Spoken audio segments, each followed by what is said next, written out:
পুজো বা জপ করার সময় লক্ষ্য করলে দেখবেন মনে সর্বদাই চিন্তার স্রোত চলছে। মনকে চিন্তা শূন্য করা দুরূহ, আর আশ্চর্য কি আমরা সেই চিন্তার স্রোতে ভেসে চলি। অনেকক্ষণ পর যখন সচেতন হই তখন বলি কী সব ভাবছিলাম, অর্থাৎ সচেতন ছিলাম না।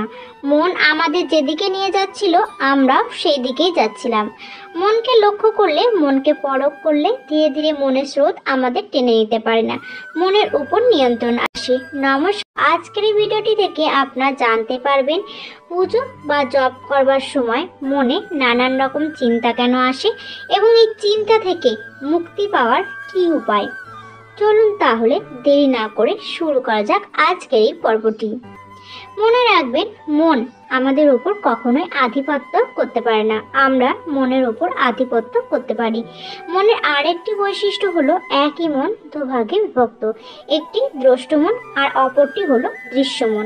দ্রষ্টমন যখন দৃশ্য মনকে পরখ করে তখন মনের চিন্তার সঙ্গে আমাদের আর ভেসে যাওয়ার সম্ভাবনা থাকে না।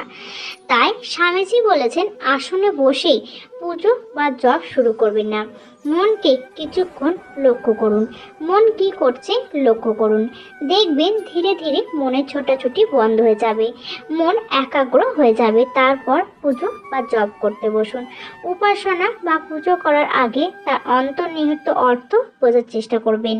উপাসনার অর্থ ঈশ্বরকে স্মরণ করা, একাগ্র চিত্তে ঈশ্বরকে ডাকা, ঈশ্বরের আরাধনা করা।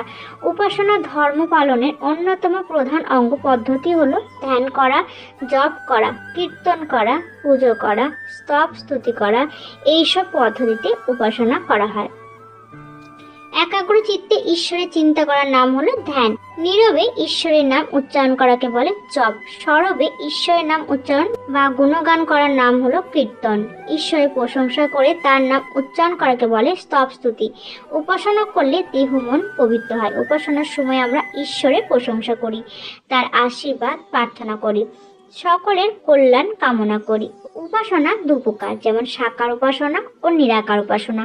সাকার অর্থ যার আকার বা রূপ আছে। আকার বা রূপের মাধ্যমে ঈশ্বরের আরাধনা করাই হলো সাকার উপাসনা।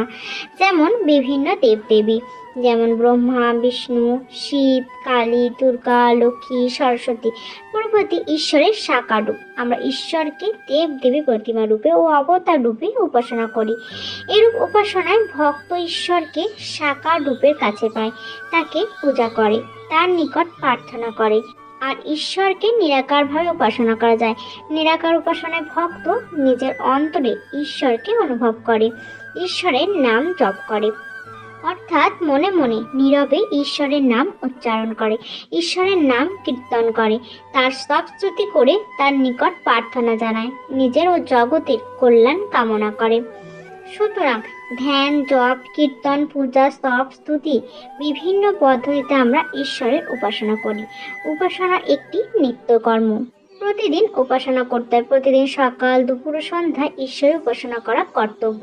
উপাসনার জন্য আমাদের দেহ মনের পবিত্রতার প্রয়োজন। পরিষ্কার পরিচ্ছন্ন হয়ে উপাসনা করতে হয়। মন্দিরে বা ঘরে বসে উপাসনা করা যায়, শুধুমাত্র মনকে শিশুর মতো করতে হবে। কোনো শিশুকে লক্ষ্য করলে দেখবেন শিশুর মন থাকে বর্তমানে, ভবিষ্যৎ বা অতীতের চিন্তা তাদের মনে আসে না।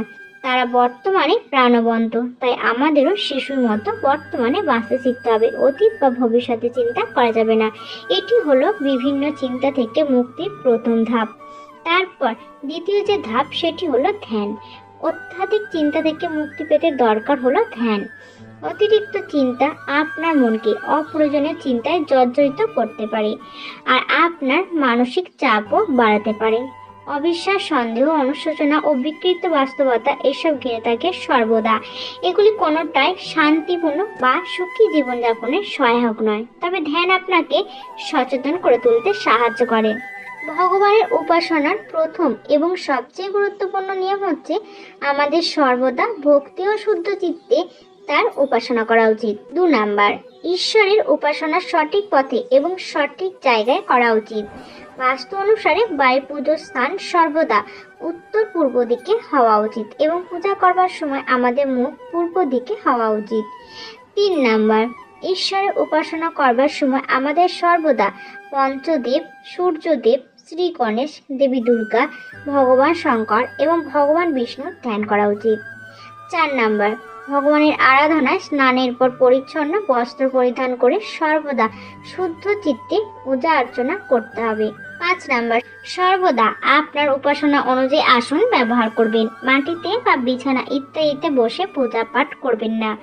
6 নাম্বার, ভগবানের উপাসনা করবার সময় শুধুমাত্র দেবতার সঙ্গে সম্পর্কিত শুভ তিলক লাগালেই হবে না, আপনার কপালেও তা গ্রহণ করুন। 7 নাম্বার, ঈশ্বরের উপাসনায় সর্বদা মন্ত্র এবং প্রার্থনা সঠিকভাবে উচ্চারণ করুন।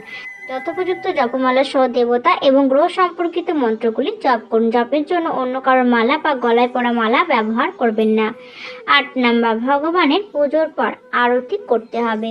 এটা বিশ্বাস করা হয় যে আরতি দুঃখের বিনাশ করতে সাহায্য করে, তাই আপনার আরাধ্য দেবতাদের সকাল ও সন্ধ্যায় আরতি করুন।